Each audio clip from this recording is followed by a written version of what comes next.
खुलुमबाय गिबियावनो आंनि मुलुगनां बड' निउस चेनेल रादाब नायनो मोजां मोनग्रा बिथांमोननिसिम गोजोन फुंबिलिनि बयनिसिमबो गाहाम हामलायनाय जासिहरनाय जाबाय। आसा खालामो नोंथांमोनहा गासिबो मोजाङै दं। नोंथांमोननि थाखाय आं गोदान रादाब लाना फैलायबाय। अन्नानै भिडिअखौ स्किप खालामाजासे जोबजासिम नायलांदो। दिनैनि फुंबिलिनि मोननैसो गाहाय रादाबफोरा जाबाय। सेथियाव दं मैया समबारखालि आसामनि सासे लाइमोनखौ बेंगालुरुआव हमदों होनना खौरां मोन्दों। बे लाइमोननि मुङा आख्तार हुसैन लस्कार होनना रादाबनिफ्राय मिथिनो मोन्दों। मख'जाथावदि बिथांखौ माखासे बिग्रायनाय हानजाजों लोगो नांनानै भारत सरकारनि बेरेखायै दावहा नांनो थांखि लानायनि दायआव हमनाय जादों होनना बेंगालुरुनि सेन्ट्रेल क्राइम ब्रान्चआ खौरांगिरिफोरनि सिगाङाव फोरमायदों होनना रादाबनिफ्राय मिथिनो मोन्दों। बिथांनि सायाव गोबां IPC सेक्सननि केस दं होननानैबो रादाबनिफ्राय मिथिनो मोन्दों। बिथांजों लोगोसे सन्देह गोनां 4 सुबुंखौबो हमदों होनना दा मिनिट खौरांनिफ्राय मिथिनो मोन्दों।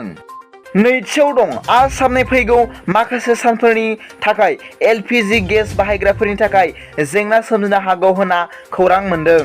मख'जाथावदि नर्थ इस्ट पेकेट LPG ट्रान्सपर्टार एस'सिएशनआ गोबां साननि सिगां LPG गेस सिलिन्डार बांहोनो थाखाय माखासे सुबिदाफोरनि थाखाय इन्डियान अइल कर्प'रेसन लिमिटेडनियाव दाबि दैखांदोंमोनब्लाबो बिथांमोननि दाबिखौ नेवसिबोबाय थानायनि थाखाय मैया समबारनिफ्राय जोबथानाय गैयै बन्द फोसावनाय जाबाय होनना नर्थ इस्ट पेकेट LPG ट्रान्सपर्टार एस'सिएशनआ खौरांगिरिफोरनि सिगाङाव फोरमायदों होनना मिथिनो मोन्दों। मख'नो गोनांदि माखासे LPG गेसनि फुंखाफोरा फुरायै बन्द जाथ'सिगोन होनना खौरां मोन्दों। बेफोर जाबाय नर्थ गुवाहाटी, तिनसुकिया, गफानारि, सारफारा, बङाइगाव, डिमापुर, सेकमाइ, सिलचर, दुलियाजान, नगाव, आगरतला आरो बिसालगार बादि गेस फुंखाफोरा मैया समबारनिफ्राय बन्द जाबाय होनना खौरां मोन्दों।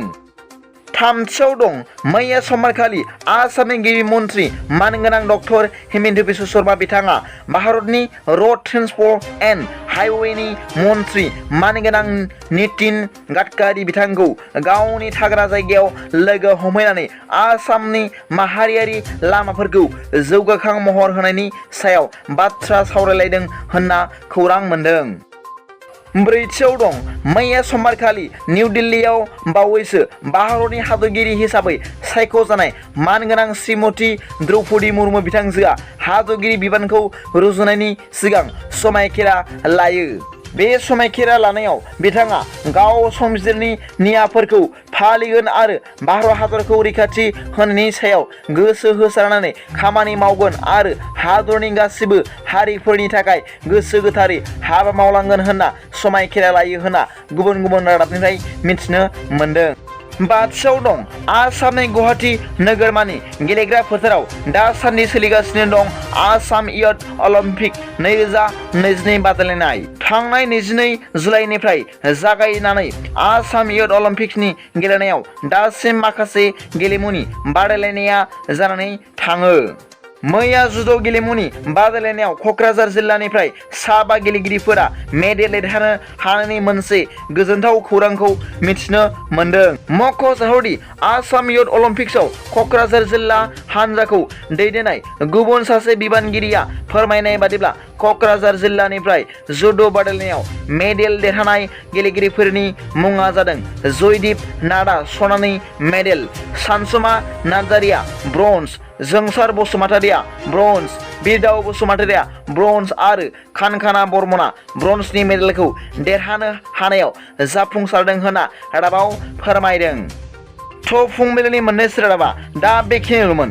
सोरबाफोर आंनि चेनेलखौ दासिमबो साबस्क्राइब खालामनानै लायाखैब्ला अन्नानै साबस्क्राइब खालाम आरो बेल आइकनआवबो थुनानै हो जाहाथे आं गोदान रादाब फोसावबाय थायोब्ला नोंथांनियाव सिगांग्रो नटिफिकेसन सौहैयो। गाबोननि फुंबिलिनि रादाबाव नोंथांमोनखौ गोसो गोथारै बरायहरनाय जाबाय। गोजोन्थों। एसेनोसै।